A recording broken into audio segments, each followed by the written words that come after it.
Yo, yo, yo, this is Cam, This is Greg, and you're listening to the City of Savages podcast. where we talk about getting after your dreams after work. What are you doing from 5 to 9? Let's go. Let's get it.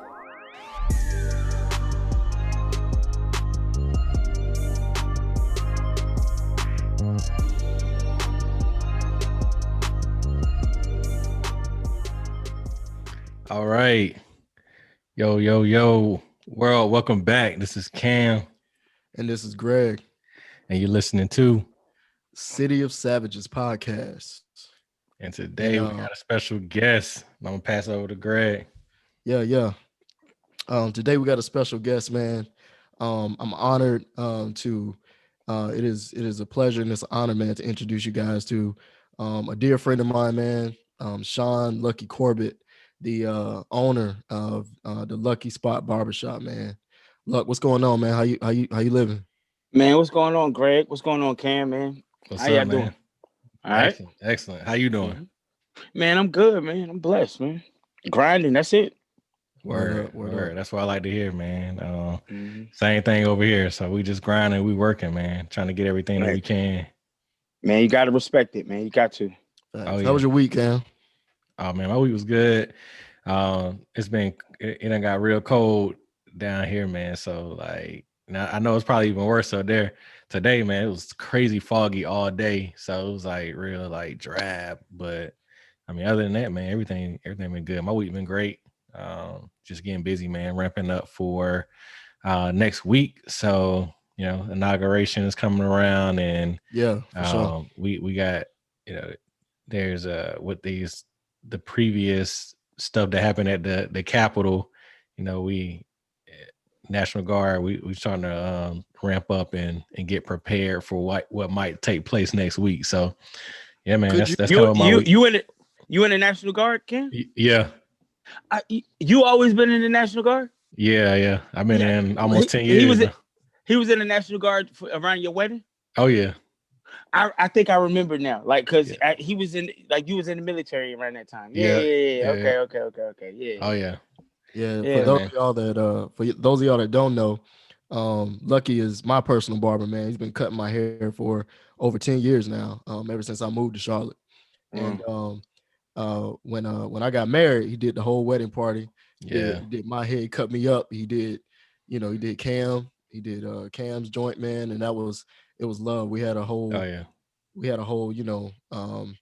was just like a dope vibe, man. He did the whole wedding party, man, and look, just appreciate you for that, man. That was man. Yeah, so you do most of your wedding parties like that, right? Yeah, I always try to do my wedding parties a little different than normal operation, just for the simple fact that, you know, most people, their implant, especially in Charlotte, like in a market like Charlotte, most people are from somewhere else. So usually when first of all, your clients, they always become family. So usually when they get married or something like that, or a funeral or things of that nature that involve a lot of family, there's going to be people coming from out of town, people that you haven't seen in a while. And so things like a wedding, I look at them as celebrations. So I want you guys to have that intimate time, that reunion. It's like a reunion. Yeah. Just like your wedding party. You've seen people you haven't seen in a while since you left home or since I left school or whatever. So it's a reunion. So I allow you guys to come in and have that intimate time. You know, come in if you guys want to bring a couple beers or whatever it may be, but this, you know, set the mood and set the vibe, because usually what happens is when you guys come and y'all finish getting your haircut, y'all on to the next destination. So I just always want it's like the way I like to set it up is like a pregame, because y'all getting ready to go and y'all getting ready to go to the next thing. So any way that I can help, man, and I just know that sometimes those wedding parties get in size, they can get large. So like your wedding party wasn't a small wedding party, Greg. So just imagine the amount of people that you had in there with 15 clients. Like, dude, like that's thick, right? So I just always really want you guys to relax, especially the night before your wedding. That's a big night. So I always want my clients to be able to relax and just really enjoy the people that came to celebrate them and their wives, or, you know what I'm saying, whatever it may be, because they're coming to celebrate y'all. So I just want always that vibe to be right and kind of not mix with the the regular clients, like, Yeah. so Right, I right. always try to separate that. Hey Yeah. man, so I remember like it was yesterday, and it was just the environment that was set, man. It was just I thought it was dope because I had never seen anything like it, and I mean obviously because I had never been married before, but at the same time, just the gesture itself I thought was real dope, man. So shout out to you for that, man. And if Yeah, for anybody sure. listening out there, what I mean, like that's the move, Mhm. he's gonna hook you up. But real quick, not to get off track, man, I want to formally introduce my man's because he has accomplished so much, and we're gonna jump into this interview. So just real quick, man, Shaun, and affectionately known as Lucky, man, Corbett is the owner of the Lucky Spot Barbershop located here in Charlotte, North Carolina. And Shaun's passion emerged for hair when he was 13, and it continues to drive his dedication for precision cutting and personalized customer service to any client he services. Professionally, um, Lucky has hosted an annual give back event such as back to school donations. His other staple events include an annual free kids haircut and community turkey give back events.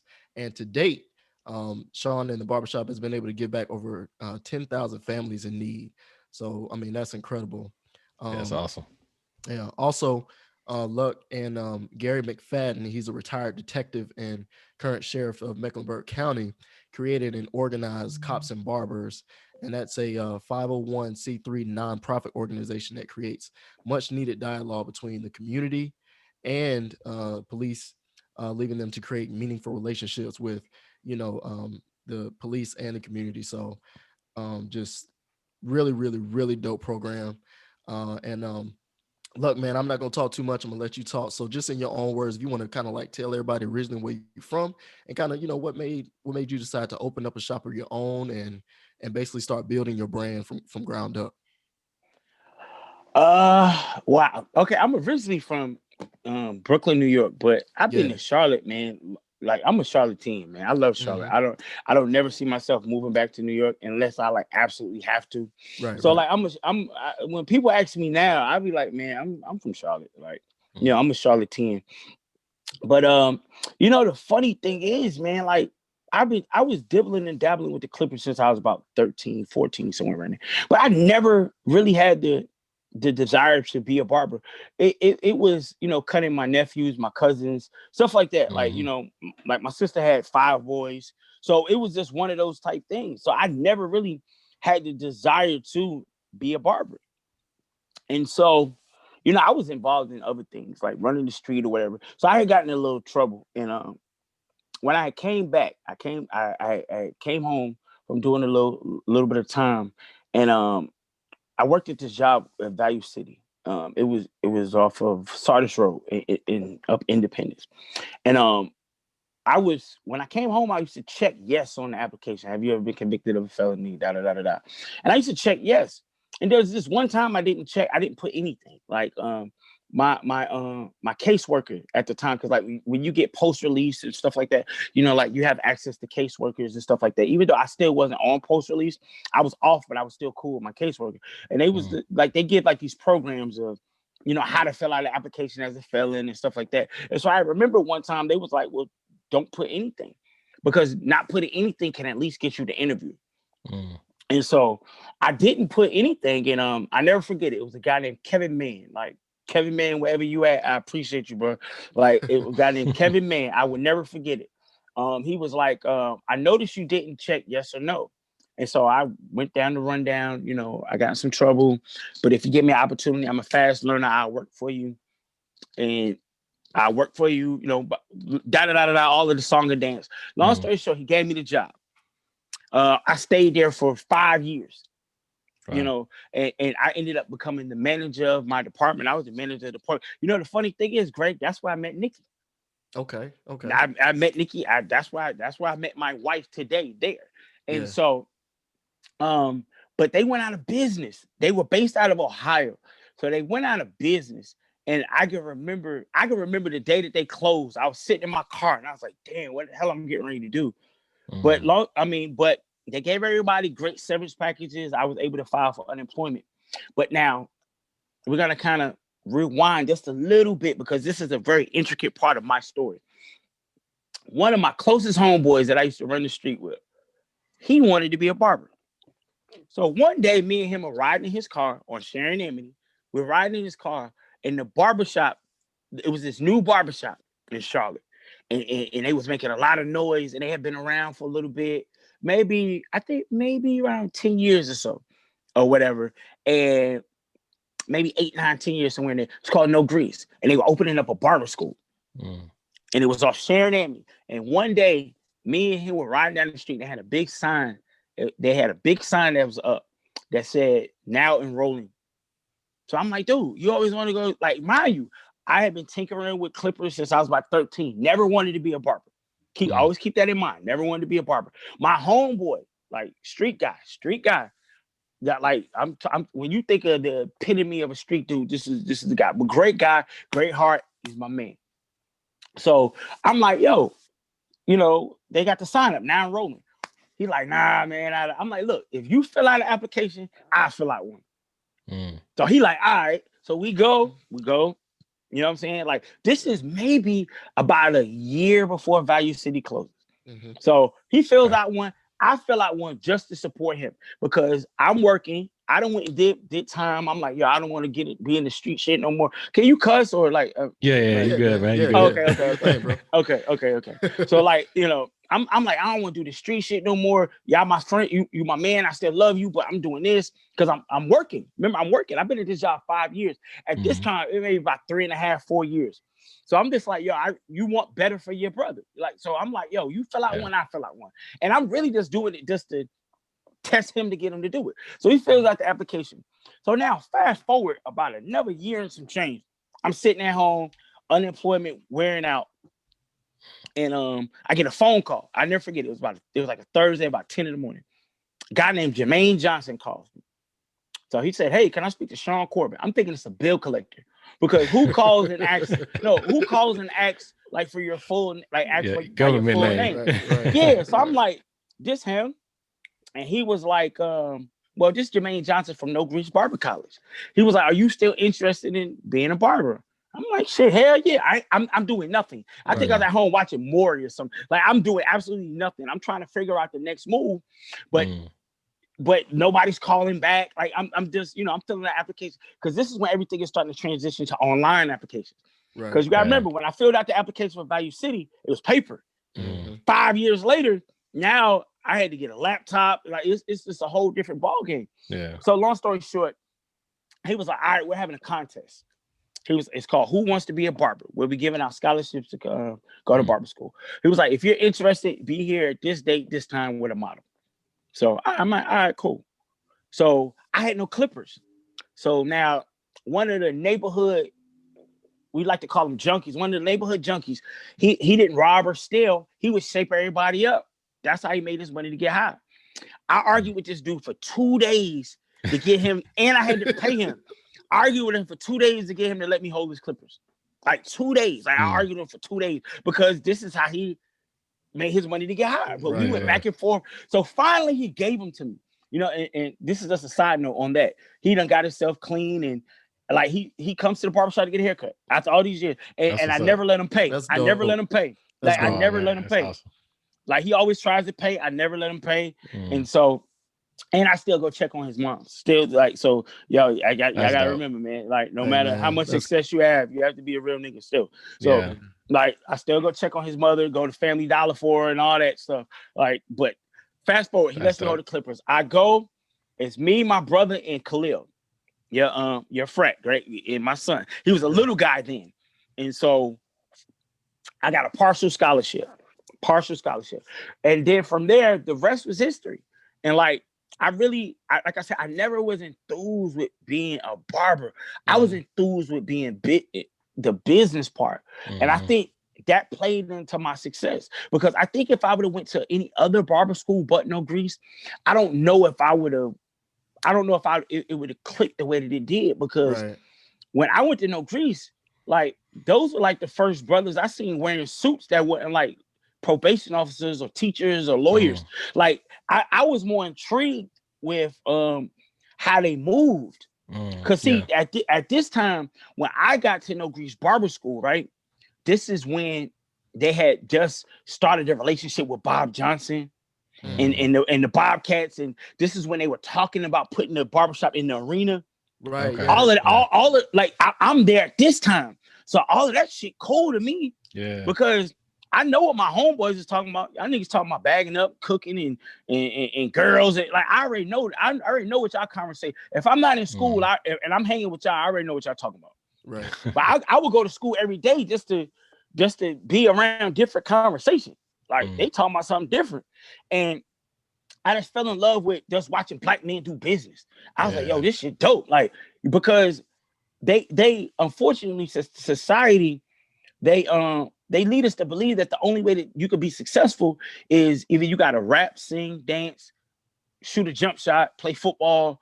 You like that's it for us. But there's a whole another world that our young youth are not seeing. Right. So now remember that. Remember me saying that, because that's gonna lead all the way into the cops and barbers thing. But like it's just, and I would have never knew that. I never, up until then, I just thought the barbershop was somewhere you go hang out. Right. Like I didn't really see business in there. Like, but you know, granted, I never really hung around the barbershop all day.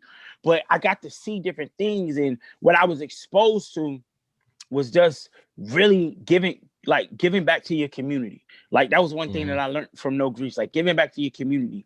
And then I fell in love with cutting hair.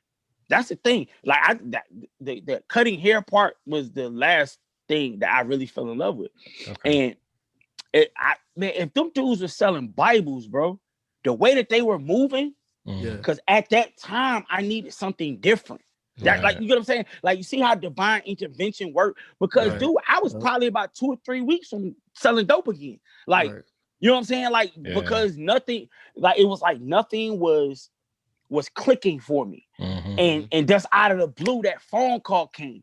And that energy, that anxious energy of I gotta do something. In the 11th hour, the universe sent somebody into because it was getting ready to go this way and then went back this way. And then and that need of just wanting to be around something different kept me coming to school. And then I started to learn shit. And then I started, you know what I'm saying? Like then I started getting poured into. Yeah. You know what I'm saying? Like, because, you know, in society as black men, we don't know how to communicate with each other. You know what I'm saying? Like we have problems communicating. Right. Like we have problems taking constructive criticism. We got problems getting checked. You know what I'm saying? Like we feel like somebody trying us. But like I want Greg to tell me, like, yo, bro, you need to tighten up, bro. Like what you got going? Like those are the people that I want around me. But I wasn't used to that at 26, 27. I wasn't used to that. Right. So you got to remember, man, like my family structure is drug dealers and alcoholics and heroin addicts and cocaine addicts. Like that was, and they're all great men. They just got caught up by the shit that society put out here to trip us up. Like all of the men in my family are great men, but it was just those are the examples that I was seeing. So just imagine you see all these examples almost till you're 30. Then all of a sudden you get thrown in a room full of black men and they making moves. That shit becomes interesting because you know the streets is that shit generational. My uncles, my stepdaddy, my daddy, they was all in the street. Then now I'm in the street, me and all my friends in the street. You know what I'm saying? Like, so it's you start to think like, yo, is this what it is? But long story short, to kind of speed it up, I just learned a lot from them. And so then I ended up going to work at a barbershop called Shaving Cuts. It was completely different. It was completely different than my barber school experience. Like, one barber selling weed, got then one barber selling cocaine, one barber selling crack, like one barber pimping. Like it was everything that I was trying to get away from. Right. You'd all of a sudden just thrown into that environment. Because a whole year I was around black excellence. Right. And then I'm like, yo, what is so? But long story, like I had developed a great relationship with Jermaine, which is one of the owners of No Grease. And so I used to go see him every day after school because it was on the way to my mother's house. And he would be like, man, just keep doing what you're doing. You're going to run all these people out. You know what I'm saying? You're going to run all these people out. Keep doing what you're doing. He was like, you built for that. He was like, you're built for that. What you got going on over there, he was like, just keep doing what you're doing. Long story short, I ended up buying the place. I ended up buying the shop. because the owner had got just behind on the bills, and he was already like, when I came, I think I worked with him 4 years. So when I came to him, he was probably already 20 years in. So he was already burnt out. Like he was, you know what I'm saying? He was already burnt out. And so I ended up buying it from him. And from the moment that I bought it, I knew coming in that I wanted to give back to my community, because I wouldn't have been in that position if No Grease wouldn't have gave me that scholarship. Yeah. So I knew, like, I'm a firm believer in loyalty and paying it forward. Greg can tell you that. I'm very big on that. Yeah. But so when I got the shop, that was one of my main things. Like, one of my main things. Like, I'm gonna give back to the community. And all the shit that I learned while I was there as an employee, I knew I didn't want to have anything to do with as far as my business. Okay. So I learned, I had a great education for 4 years. 4 years. I worked there 4 years.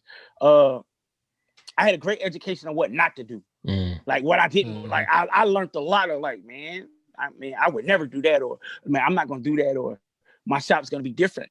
And I think that those were the two things that I just stood on. I knew what I did. Like all the Lucky Spot stuff that y'all see now coming in, I didn't know, you know what I'm saying? I had no clue about all of those things. The two things I knew was I wanted to give back to the community, and I did not want my shop to be how it was before I bought it. I didn't want it to be like Shaving Cuts. I knew that those are the two things. Now, how we were going to figure all that out, I didn't know. But I those two things is what I knew, and that's what I stood on. And so that's, as I started, like the first year, I just really just start putting things together. Like, you know, back to school, you know, Thanksgiving, you know, like we give out turkeys, and you know what I'm saying? Like, so I just started putting those things together. And so that's what built me in the community.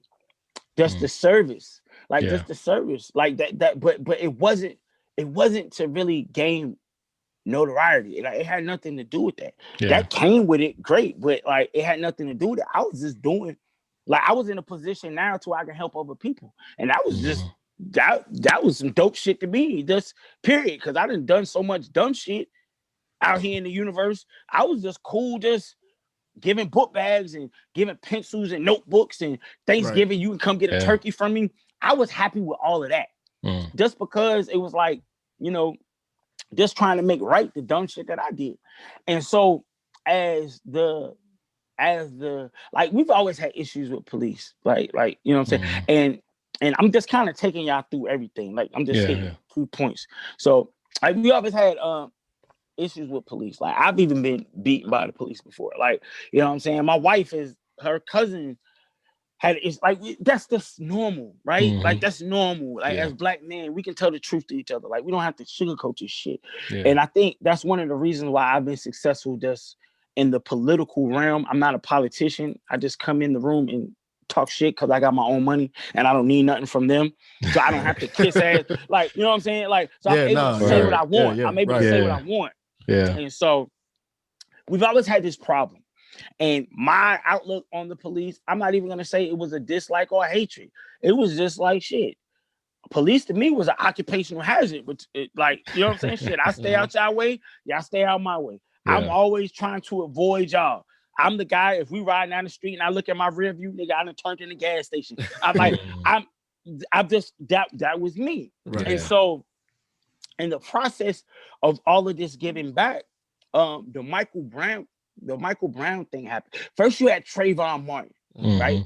And I sat on my hands on that one. Like, I really didn't, like, I think I was just more in fucking disbelief. I just couldn't wrap my head around. I think we all were, man. That's crazy.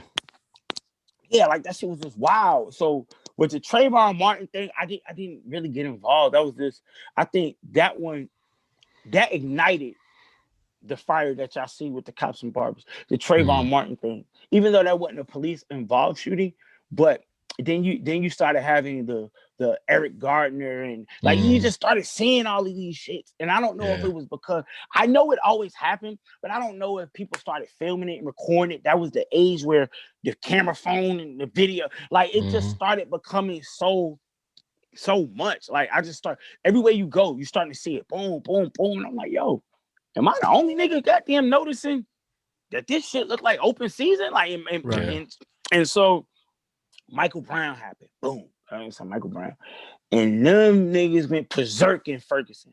Yeah, like they. I think that was the first time that, for me, if I can remember correctly, I think that was the first time that I can see protesting like that, because they didn't really do it like that for Trayvon. They didn't really do it for like Eddie, like Freddie Gray and Eric Gardner. And you didn't see it like it was crazy in Ferguson though. Yeah. And so me and my wife, I'll never forget it, because the funny thing was, at that time, I was a part of a community organization of barbers in Charlotte, and we were trying to figure out our first event, and they were trying to do something for like Thanksgiving or something like that. But long story short, me and my wife, we sat that night that they killed Michael Brown. It was probably about 3. We sat up to about 3, 4 in the morning, and we watched them burn down their community. Like they literally, they went ape shit out there. Yeah. And so I'm like, yo, this. I'm just, for the most part, talking to my wife, and I'm like, yo, this shit is not right. This shit got to stop. And Greg will tell you about my wife. My wife is like Angela Davis. So she's gonna challenge you, like, okay, black man, what you gonna do about it? Like, right. And I think that's why we work, because my personality is like, shit, nigga, you ain't saying nothing, nigga. Like, you know what I'm saying? Like, what's okay, like the challenge, like, all right, well, see, like, well, all right, show me, don't talk about it. All right, so the next day, I'm putting it together, and initially, I was gonna do it with my old parole officer, my lawyer, and a couple of their colleagues. But my lawyer started a trial like that following week, so he got out of the picture. And then my parole officer, like, she was more trying to she had to get clearance. Like, it was just some red tape shit. Yeah. So it didn't happen. So now I'm sitting on this idea, right?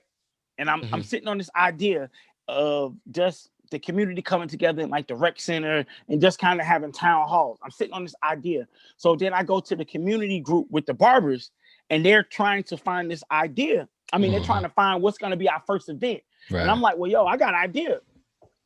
And so yada, yada, yada. I tell the idea, they love it. Like, they love it. Okay. And so one of the barbers that was a part of the organization, or the association, he cut Chief Rodney Monroe's hair. So while he was cutting his hair, he said, yo, one of the young brothers in our organization has a great idea. And you know what I'm saying? He told him. And so Chief Monroe was like, okay, well, I want to meet him, but first I need him to meet Gary. That's Gary McFadden. You know what I'm saying? Which is now Mecklenburg County's first black sheriff. So, so when I meet Gary comes in, and we meet at this restaurant. We had chicken wings, iced tea, just like regular nigga shit. Like, you know what I'm saying? Like, wasn't no fine dining or nothing. Like, we met like in a literally like little hole in the wall, little spot off, I think, on Graham Street. And so he was like, what you need to do? He was like, I told him the idea, and he was like, all right. He was like, what do you need from me? I was like, I need this. Because remember, I had already been trying to do it, but the people that I had, they kind of dropped off. Right. And so he was like, I already had everything that I needed. Like, in my mind, like, I need this. And Gary McFadden, he was like, to Chief Monroe, he was like the everything man. Anything that Chief Monroe needed. Because you got to remember, Gary, I don't know if y'all ever seen the show I'm Homicide. Like, he's the star of the show I'm Homicide on the ID channel. And so Gary did homicide work in Charlotte for 30 years. So Gary knows any and everybody. Like, if it got to do with Charlotte, he knows it. So he was able to put all this shit together. So like now it's we picked the date, and date set, everything. We start advertising, promoting. Come to find out, somebody say, hey, you know that's Super Bowl Sunday? But now it's like a week or two before. It's too late to change it. So I'm like, fuck it, we in. But long story short, to speed it up, you know what I'm saying? It was like 250 people came out. Wow. That was a lot of people on Super Bowl Sunday. So we was like, yo, we got something here. I was like, yo, we got something. So what we did was my plan was to go to each and every rec center in Charlotte, which is everything is about 14. So you know what I'm saying? Like, we did once a month. Well, We did 2 1 month because it's 14 reps 12 months. So we did that a whole year. And so now this is where this stay with me, because all of these things that I'm telling y'all, they're all gonna have little key components. So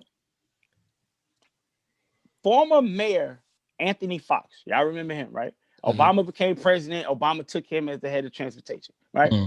Anthony Fox still has ties in Charlotte. So Anthony Fox comes to Charlotte, just touching base with my people. Like, yo, what's going on in Charlotte? What's new? Da da da da da. Yo, it's a barber. It's a barber. He just started his thing and da da da da da. And the shit got traction. Because by the time Anthony Fox found out about it, I think we on probably number 8. Like, we done did the shit 8 times. Right. So it's the shit in Charlotte. It's August, it's September. Y'all moving. Yeah. So Greg, you lived in Charlotte. Remember that shit had traction. Like every time you turned on the news, the newspaper. It was it was in the Charlotte Observer. It was on I can't remember it was on all the news channels. Yeah, that shit was everywhere. And so when Anthony Fox found out about it, he goes back to DC, and what does he do? He go tell President Obama. And so that's a good look.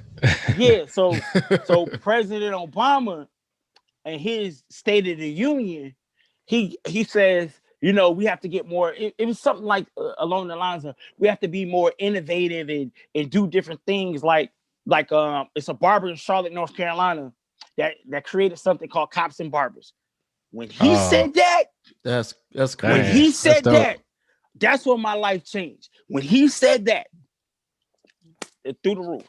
Now I'm going to the White House. That's a firm shout out right there. Right. Yeah, no, I went to the White House twice.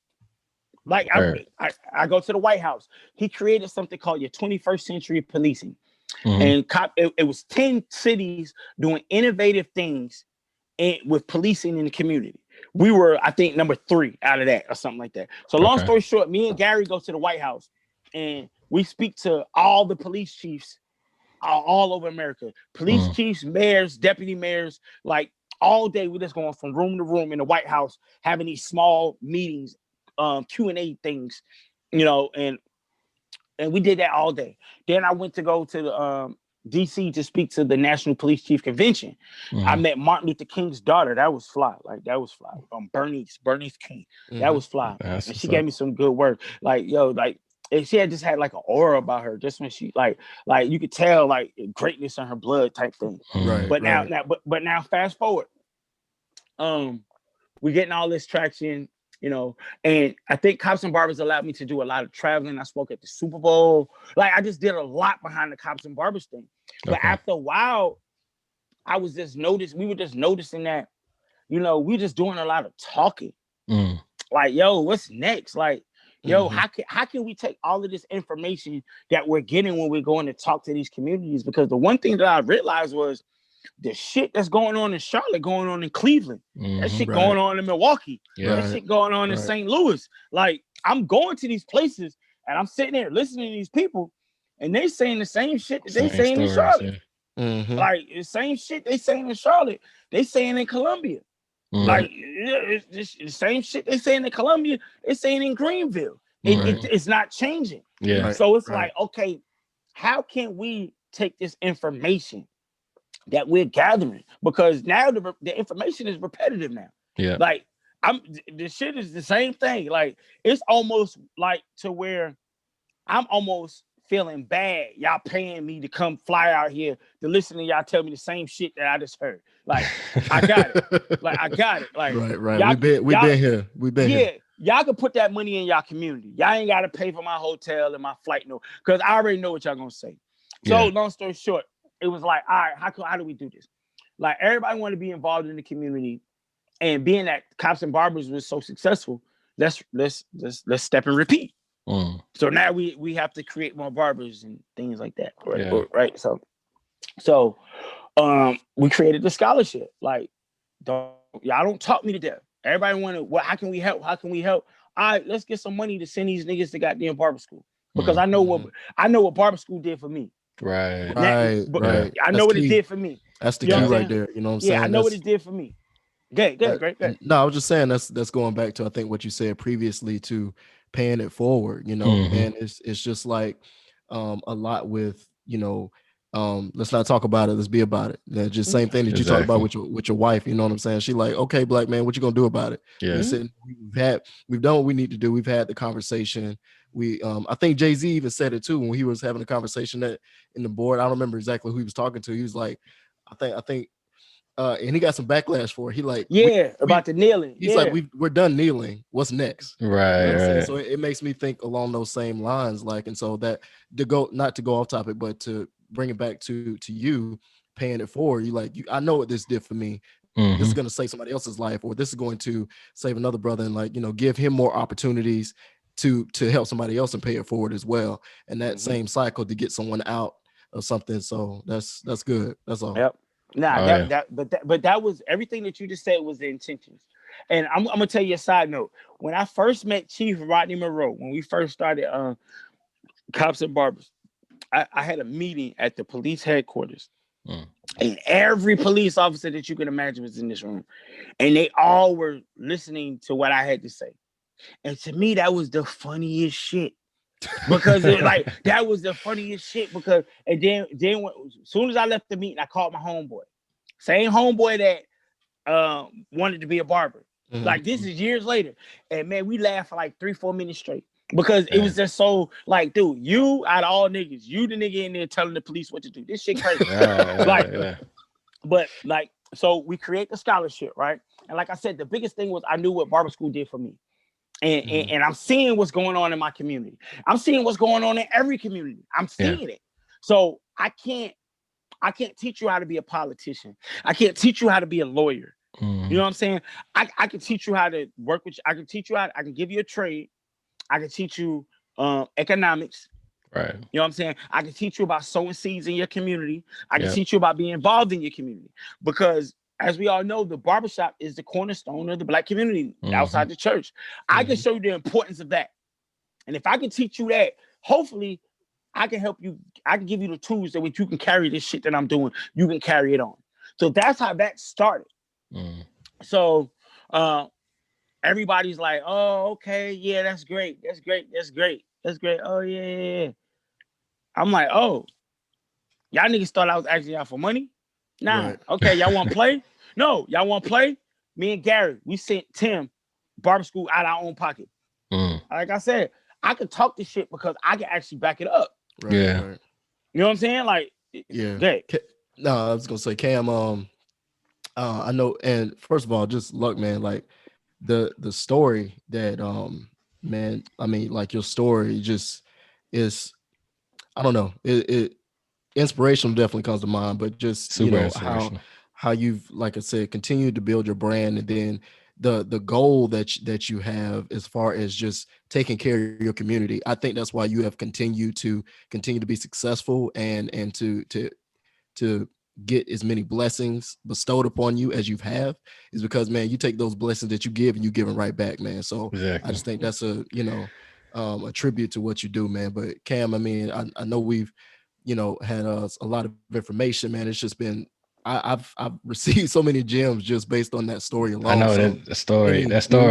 Any particular question, Yeah. No, I mean, look, this story is amazing, man, for real. And you dropped a lot of gems in there, a lot of information. And I think the biggest thing, like you talking about paying it forward, man, and just like the things that a lot of times things seem coincidental.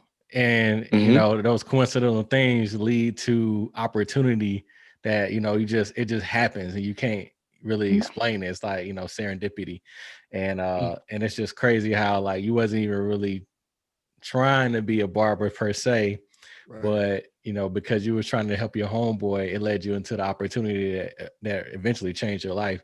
So that's super dope, man. But tell us, all right. So you after you went to barber school, you started working in a barbershop for about 4 years, and you bought that barbershop. Yeah. So what happened from there? How are you still in that barbershop? You got multiple barbershops now? Kind of tell us what your business look like now. Now, man, I own 2 barbershops, and we getting ready to open the 3rd. And that's like the funny thing is, man, like I tell people all the time, I tell all my young barbers, man, don't worry about being the best barber. Mm. Like, worry about being a good nigga. Be a good person. Yeah. Like, the fact that I was a good person, when all this shit said and done, nigga, I'm gonna be one of the goats that touched the Clippers in Charlotte. Like, Right. and it wasn't even like that was never my goal. Like I told the story started. What did I tell you? I never wanted to be a barber, but I identified the ability to be able to have somebody in my chair and learn from them. Yeah. Like I learned a lot of shit from Greg. Like so that was the shit that intrigued me. The cutting hair was just a repetition. Right. So we did all the cops and barbers thing. Like we did all of that, right? So I started. I do the back to school thing that I started became so huge that I had to do it in a weekend. I couldn't do it one day no more. So I had to do it a whole weekend. So we would do the book. We would give away the book bags on Saturday. Give them haircut vouchers. They would come on Sunday to get the free haircut because school normally starts on Monday. Yeah. That got so big that we couldn't do it in the parking lot no more. So then one of my clients, I cut her son. His mother worked at Walmart. Okay. Up there on University. So she was like, yo, I'm gonna see if y'all can, long story short, Walmart trying to get involved in the community. So we're gonna see what we can do. So Walmart, we had did a couple little things or whatever it may be, but then here come the next back to school weekend. They want to be in part. They want to be a part now because we got the cops and barbers, you got everything moving, all these pieces moving. So now here come your corporate entities now. You get what I'm saying? Yeah. So Walmart, but like I'm doing it myself. So it's like the key is always identifying opportunities too. So it's like Walmart, like, how can we help? I would say we need some book bags. Okay, cool. They gave the book bags. Oh, we need to use our parking lot so we can do the free haircuts. Okay, no problem. You know what I'm saying? Yeah. They like, no problem. But now, mind you, probably maybe about at this time, maybe 4 or 5 years had went by, and me and my wife was walking by in a Walmart on South Tryon. They had an empty space. I was like, yo, it'd be a dope ass thing for a barbershop. This is before cops and barbers and none of this shit. Like I just said Walmart and a barbershop would be a great damn thing. Yeah. And we just went by, and then I remember they put something in there because it was the old place they take the pictures. And one Sunday, because we always go to Walmart on Sunday. I remember that. Yeah. And they put something in there, and I was like, damn, babe, they got rid of my spot. She was like, don't worry about it. If it was meant to be, you're gonna be in a Walmart. She was like, I know you're gonna be in a Walmart. This is just her fucking being a supportive Black woman. Probably at that moment, she probably had no clue. Right. She's just saying, don't worry about it, because it really bothered me. I was like, damn, they gave my space away. Because when I seen this space, I called the number, and nigga, it was so much shit that they was throwing at me. I was like, man, I just like, you had to have a minimum of 5 shops, and like it was just so much shit. I was like, okay. They had a lot of prerequisites. Yeah, I was like, yo. So, and then they had put something in it. So I had told, like, I was just down. But now, mind you, fast forward, we doing the free haircuts in front of Walmart. I think we did that maybe about 4 or 5 years. So 1 year, I guess Walmart had amped up their community thing. They wanted to just be so in the community. So they sent the vice president from Bentonville, Arkansas, right? Okay. From Bentonville, Arkansas to the store. She was visiting the stores, and everybody. It was the day after we did the free haircuts, and everybody in the store was like, "Yo, you need to meet this barber." Da da da da da. So long story short, she comes and she meets me, and she's like, "Well, how can Walmart help?" Oh, okay. We talking this shit. All right. Right. I was like, well, look, man. I'm gonna be completely honest with you. Y'all can throw money at the problem, but that's not really addressing the issue. I was like, if y'all really want to get involved in the community, these Walmarts need to see businesses that reflect them in there. I was like, Subway, McDonald's, and all that shit. That's just bullshit. That don't reflect us. They need to see the mom and pops in the local businesses. They need to see Walmarts are in Black communities. Right. So how is no business a Black business in there? You got the Yeah. Chinese people doing nails. You got Subway or a corporate entity in there that don't represent none of these communities. Yeah. Right. And so Damn she's like, sports clips and shit like that. yeah, like none of that represents the Black Got community. the white girls So, cutting niggas' hairs and shit. Right. And so she was like, all right, I hear you. She's her name is Michelle Belair. She's a Cuban lady from Miami. So like she got it. And so long story short, she started introducing me to all these people at Walmart. Like we ain't talking about your store managers. We talking about niggas that live in Arkansas. Like Arkansas is Walmart corporate headquarters. Right. Like they own the whole town. Like it's a whole, like it's like one street with like 9 Walmarts on it. I don't understand how that shit even works. Like, but they next to each other. Like they're all next to each other. Like me and Nikki was like, yo, how does this? Like, but whatever. But like, long story short, so she started introducing me to all these people, and so I know how to identify opportunity.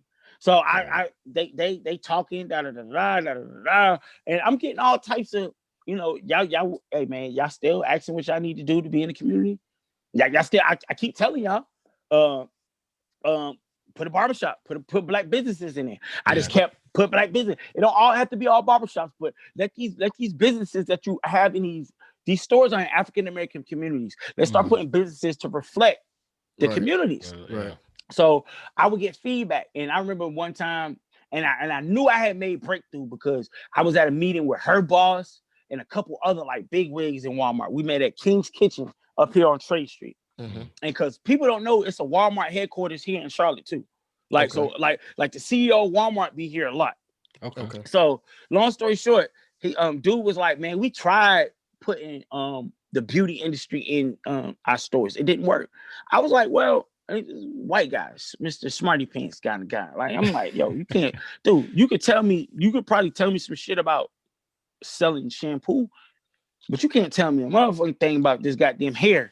Like, I know this industry. I was like, okay. I was like, let me tell you why. I was like, first and foremost, I put salons in there. I was like, women are not getting they weave taken out in front of everybody in Walmart. Right. That's not gonna happen. It's just not gonna work. Right. But I was like, but somebody will come get their beard shaved, or mom would drop off her kids while she go shop. Right. And then his boss was like, nah, let them finish. I was like, I got these niggas. So then they flew me out. They flew me out to Walmart headquarters, me and my wife, and I met all the big wigs in Walmart. And I said, this is my moment. So everybody, I'm like, barbershop. Everybody that I've met, barbershop. So about another year later, we got the green light to go into Walmart. And we got the green light to go into Walmart. But now this is the funny thing, right? Right. This is the funny thing. We getting ready to go into Walmart. And later on that year, New Year's Eve, actually, I get a phone call. It's my best friend's brother, the guy that wanted to go to barber school. My homeboy gets killed New Year's Eve. Dang. All of this shit. Like, I went from a high to a low. And so I had to go to the funeral home to cut his hair. And that's irony for y'all ass. I didn't even want to be a barber. But now, in his final curtain call, that skill that I didn't want, I'm responsible for making him look good to send him on. That's wild, man. Yeah. And so, no, but like, I mean, but it just shows that. And then, we go to the repast and all of that shit, right? We at his mama's house, and Miss Diane says to me, she was like, Shaun, I'm so glad that you got your life together, because she was like, I know you would have been in the car with him. Like, this my partner. Yeah. We were riding in the car together when I was like, man, fill out the application.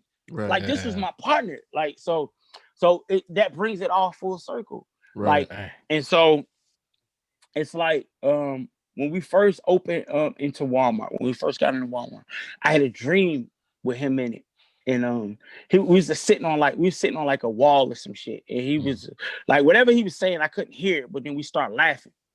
And so then I told his brother, and his brother was like, man, he just telling you he proud of you. Go ahead. Like, go ahead, Mhm.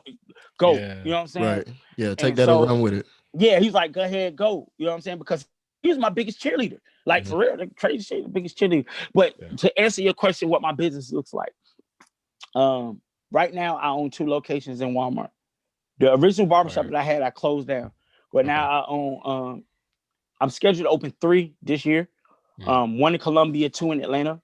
And then I'm getting ready to close. We're wrapping up a deal right now with me, No Grease, and Hugh McCall and the guy that does my eye doctor. And we're probably gonna No Grease is in the malls. And so you see how all of this shit just kind of looped up. Yeah. Like now Yeah. at the end, I'm getting ready to do business with No Grease. Yeah. Right. I didn't want to be a barber. I love the way they did business. Yeah. That's Like that's what yeah, just good. as you said, man, like, full circle. And I don't know, that's, like I said, just crazy how everything just come to pass. Mm-hmm. Um uh One thing I know about you as well, Luck, is in 2015, I remember you were featured in Charlotte Magazine, and just a tribute to everything that you've been doing as well. You were awarded, Charlatan of the Year for that in 2015. On top of that, though, just recently, for 2021, you were featured in Pride Magazine, right? For Yeah, January, February issue. yeah, yeah. Just real quick, like how was that, interview, and how was that I mean, to be featured on that?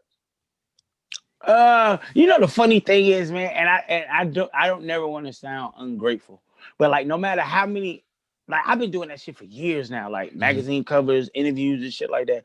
Like Mm. I still get uncomfortable. Now Oh, okay. it's a necessary evil. You get what I'm Mm. saying? Like, Yeah. and I love the opportunity to tell my story, but like it be more like I never got into it for that. Like I Right. Yeah. be like I turn down interviews all the time, but Hmm. like Mm. Greg asked me, like my PR person, she was shocked when I was like, send me the bio, I'm gonna do a podcast. She like, who? I was like, it's Greg. I was like, oh, she was like, okay, I get it. Because like I Yeah. turn shit down all the time. Because I'm more focused on the work. Hmm. So Mm-hmm. to answer your question, like I'm the worker bee. Like Right. I'm not the vain like you know what I'm saying? I remember when I won the Charlotte Teen of the Year, and they had the banquet at the Omni. And Mm. when we went in there, like when we went into the banquet hall, there was all these pictures and shit of me, man. That shit was weird as hell. Like it was like no, it was like these big blown up gigantic pictures everywhere of me. And I was like, yo, like it was kind of I never seen nothing like that. Right. You know Yeah. what I'm saying? But now I greatly appreciated it, but I'm just not here for that. Like I don't think I was put on. I don't think I was put on the earth for that part. There's some people that are vain and they're into that. Like Mm-hmm. that's not really me. Like G will tell you that that's not me.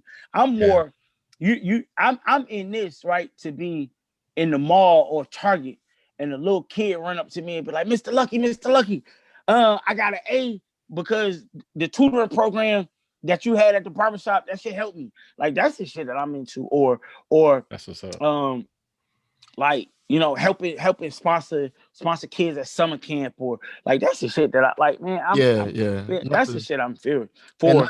not to cut you off or anything, but that's honestly the reason I asked you. Because before we started this interview, Cam, what did I tell you about Luck? Like what was the first thing I said about him? I They. said Oh, go ahead. he was humble. Yeah. I say his humility just stands out. I mean, that comes before he even speaks. Oh You know yeah. what I mean? And Yeah. And I can just see it. mhm. And just your hustle atmosphere, like just the hustle that you have about you, man, the grind work, because you want to see everybody in the community succeed. That's why, again, like Mm-hmm. the blessings continue for you because you just continue to pay it forward, man. And I already knew that about you, but it's just good to highlight that. That's For another sure. thing that we enjoy about this show, Luck, is because even though your humility and the modesty, man, I salute you, bro, 2 times because just being modest, and you've always been this way since I've known you. Mm. But we still like to give our flowers and just continue what you do for the community, man. We just we salute that. And Cam, I mean, if you got anything to follow up on that, bro, like. Yeah. Yeah. Now, I was gonna say, I'm sure that's the lesson for everybody. And for your success comes from you not being so into the success, so to speak, right? So like you got a goal, you got something that you want to do or something that you want to accomplish, and you focus all your energy on that. It ain't about how much money I'm gonna make this week. Or at least that's what I'm gathering from you, right? It's not about, oh, let me see if I can cut 20 heads a day so I can get as much bread as I can. It's like everything that you're saying is like, how can I help somebody else? It's like, exactly. How can I need you saying that you want to get in Walmart, not to like line your pockets, but you want to get in Walmart so you can get a better, get in better with the community and be able to do more and help the community more in Walmart, So I think, I think that's so dope.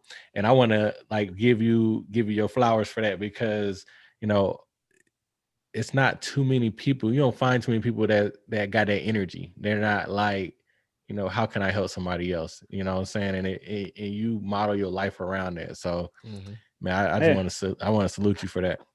Man, I want to live forever. Like, you hear people say that. I just figured out how to I just figured out how to live forever. I figured it out. Yeah. Like, let me ask you a question. Like you were saying, the reason that I got into Walmart. You know who's the manager of my first Walmart location? The first student that I sent to school on scholarship. Wow. That's crazy. He's the manager. Like, it was never for me to go into Walmart and work forever. That was never the goal. Right. Like, I needed enough space to these young men that I'm sending to school. I got to make sure that they're working in a safe environment.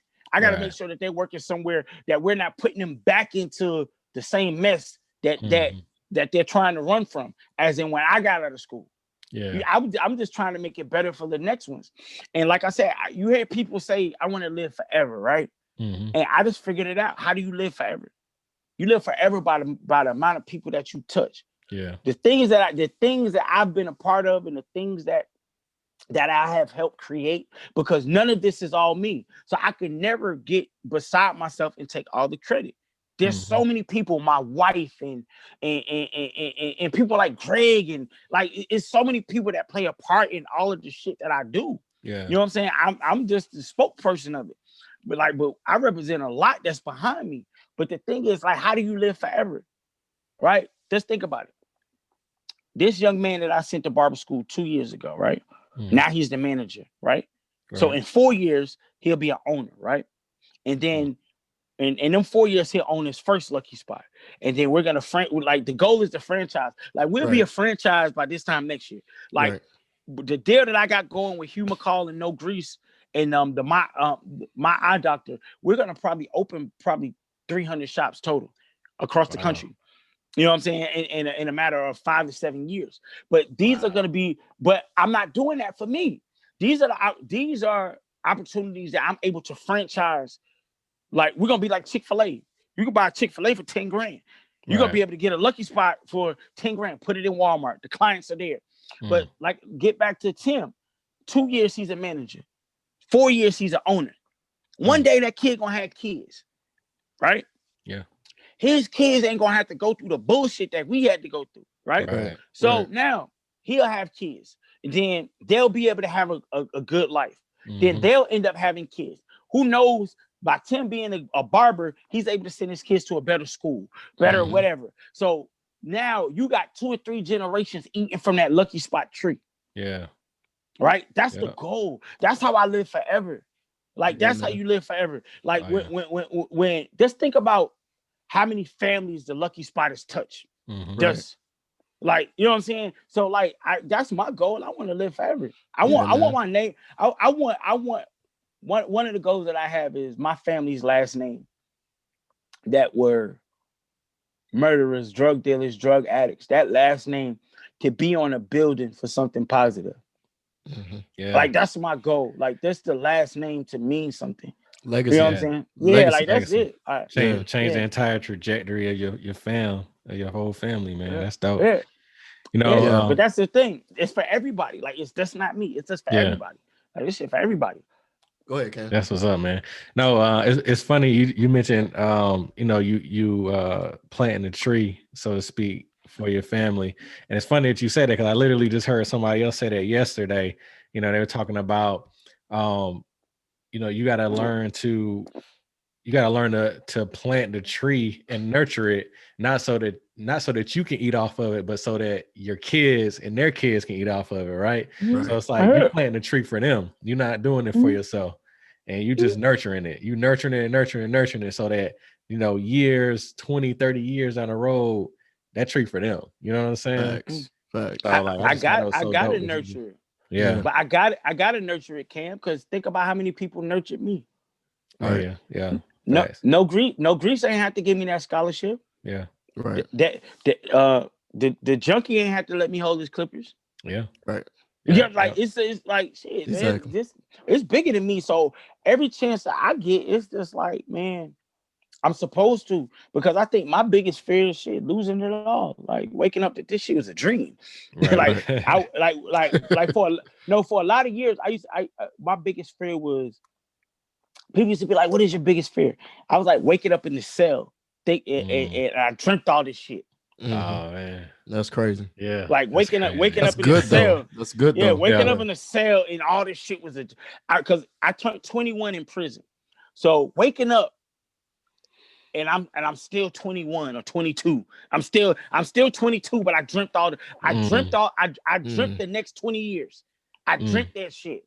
And then Yeah. I wake up and goddamn, they told me I go to chow hall. That's my damn fear. Yeah. So I'm always trying to stay in the good graces of the universe. That's motivation right there, man. But Yeah. man, we got one more segment, Luck, man. So we don't keep you like we have just enjoyed the time, man, and the gems and the knowledge you dropped, bro.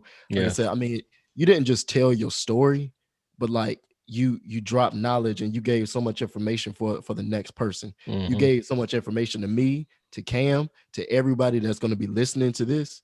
So we're gonna do this last segment, man, and then we're gonna wrap it up, man. And last segment is kind of fun. We kind of break it off, and we won't do it too serious. It's called the Fab Five, right? And we're just gonna ask you 5 quick questions, and you kind of like get to pick and kind of just tell us, something, the first thing come to your mind or so. And Cam, I'm gonna let you kick it off. All right. All right, let's do it. Let's do it. Let's do it. All right, number one, first question. So are you a old school whip guy or are you like the new school whips? I would say, man, I would say old school, I guess. Like old school. Okay. My car's gotta be paid for. I don't like car payment. So we saying like 70s or 80s or something, or like 90s. I would say 2000 trucks. So put me in a new school then. Like I like trucks, four wheelers, like four wheelers. So, but not like them old school classic cars. Nah. Oh, okay. I got you. Got you. Nah, yeah, that's smart though. You said you don't want no car payments. Yeah. If I can't buy it twice, I don't want it. Word. That's smart, man. That's kind of smart. That's where I'm at. Once I get done with this car payment I got now, man, I'm just the only thing that I'm paying on, bro, is my house.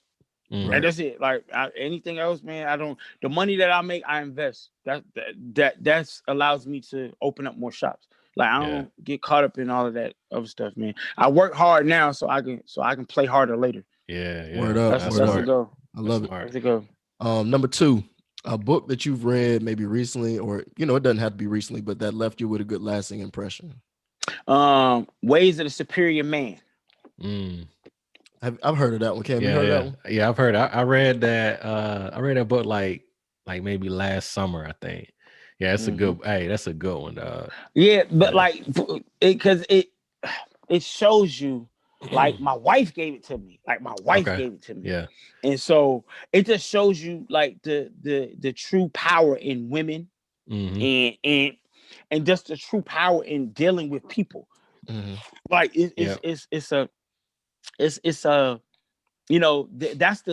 the book that I've read recently that really sparked it. But it's also it puts me in the lines of like the E-Myth. That's another book that I like by Michael Gerber. Yeah, that's a E-Myth.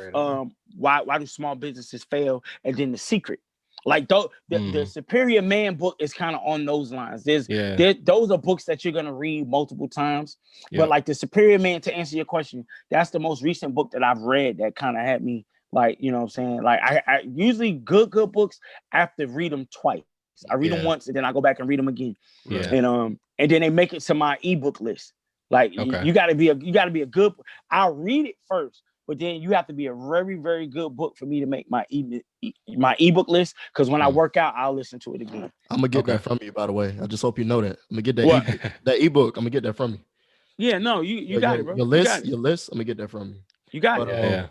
All right, number 3, Cam. Word up. Number 3. What's the last song you listened to? The last song I listened to today. Yeah. Hail Mary by Tupac. Okay. Word. That was the last song I listened to today. Throw it back. Yeah, I'm stuck. Classic. Man, dude, I'm stuck in the 90s.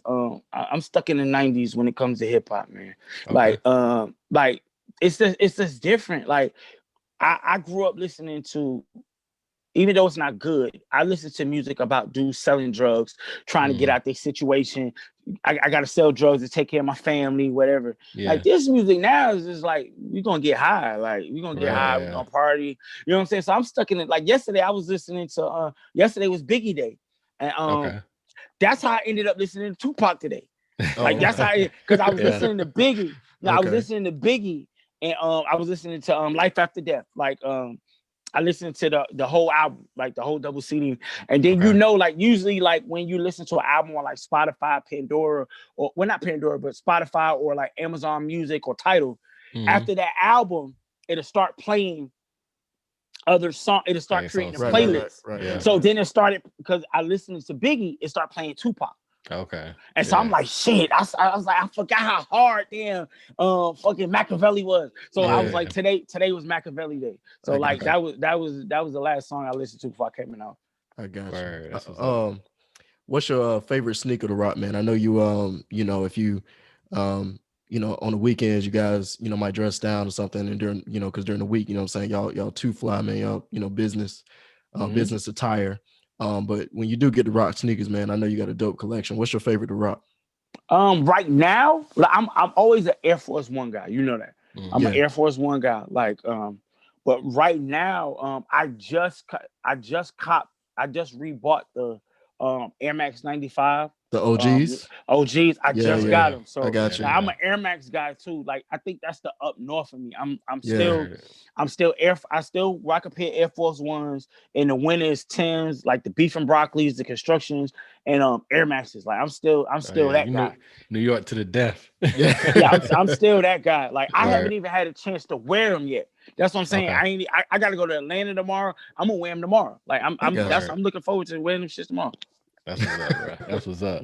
All right, man. And question number 5, Cam, you got this. Yeah, question number 5. What's your favorite brand of clippers? You like the Andes or the Wall? What's your favorite brand? That's a good question. I really don't. Honestly, I don't have any. Like that's the funny thing. I used to be a competition barber, right? I used to be a competition and a platform artist for Andes, right? Okay. So they gave me a lot of clippers. So like I started just using Andes because they gave them to me. Yeah. Like I would get boxes of clippers in the mail. Greg would tell you that. Like it would just be shit. Like when I would get new clippers, they would send them to me or whatever. So it was like I became an Andes guy.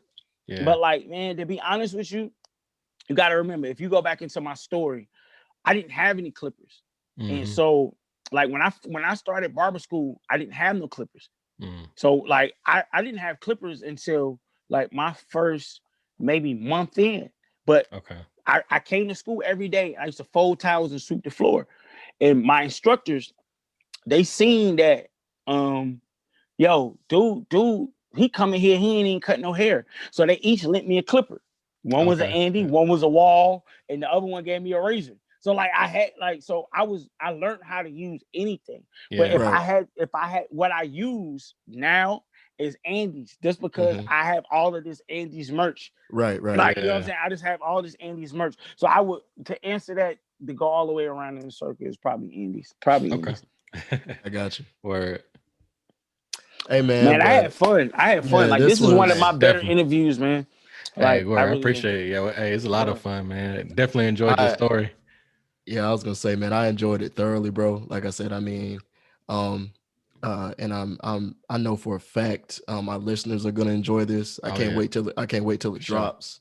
mhm. But Hey, we just didn't we didn't get to ask you how was it meeting Obama?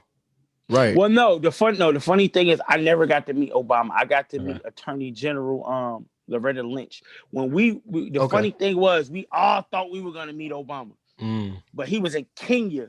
He was in Kenya when we Oh, went. okay. okay, Like, Dang. nah, we didn't get to meet. I think everybody thought we was. Like we Yeah. all the way up there. We like, yeah, we gonna meet Obama. Everybody, I'm telling my mom in there, like, we gonna meet Obama. Everybody like get a picture. And we get up there, man, dude is in You Kenya's. wasn't But in there. like the I Dang. but the opportunity itself was still magical. Yeah, Like yeah. just for like a kid from Brooklyn that's a convicted felon, teenage parent to be in the White House talking to some people about some shit.